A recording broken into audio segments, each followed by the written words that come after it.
पुरानी चीजें हमेशा एक अलग ही कहानी सुनाती हैं। जब हम उन्हें देखते हैं तो यादों की एक लहर चलती है।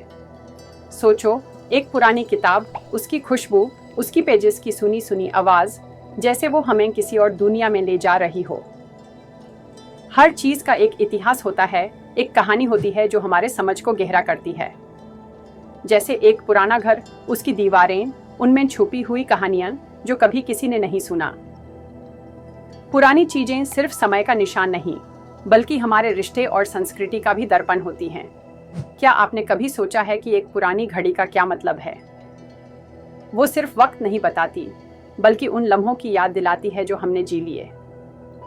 हर चीज, चाहे वो कितनी भी पुरानी हो, एक समझ देती है, एक ज्ञान देती है।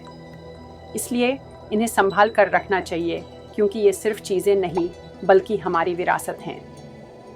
जीवन में हर किसी के पास यादों का एक कोना होता है। उन दिनों की यादें जब गर्मियों में एक पुरानी टी शर्ट हर दिन का साथी बन जाती थी। वो टी शर्ट केवल एक कपड़ा नहीं, बल्कि हमारी कहानी का हिस्सा बन जाती है। कभी कभी हम खुद को अपनी धुन में इतना उलझा लेते हैं कि दुनिया से दूर हो जाते हैं। किताबें हाथ में होती थीं और कुएं के किनारे जाकर पढ़ाई करते हुए घंटों बीत जाते थे। वो दिन संघर्ष के थे, लेकिन सपनों से भरे हुए भी। जिंदगी में बहुत बार मुझे गलत समझा गया, लेकिन मैंने अपने रास्ते से ध्यान नहीं हटाया।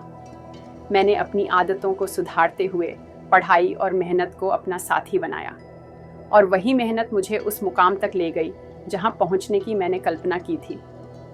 आज जब पीछे मुड़कर देखता हूं, तो समझ आता है कि हर अनुभव, हर गलती और हर संघर्ष ने मुझे गढ़ा है। अब मैं जीवन के गहरे अर्थों को समझने की कोशिश कर रहा हूँ, तर्क से चीज़ों को परखता हूँ और अपने अस्तित्व को बेहतर बनाने की दिशा में आगे बढ़ रहा हूँ। और सबसे खास बात, इस सफ़र में जब भी मैंने अपने बड़े भाई को मन की बात कहनी चाहिए, तो आपने हमेशा सुनी और समझी। आपके लिए मैं केवल यही कहना चाहता हूँ, धन्यवाद।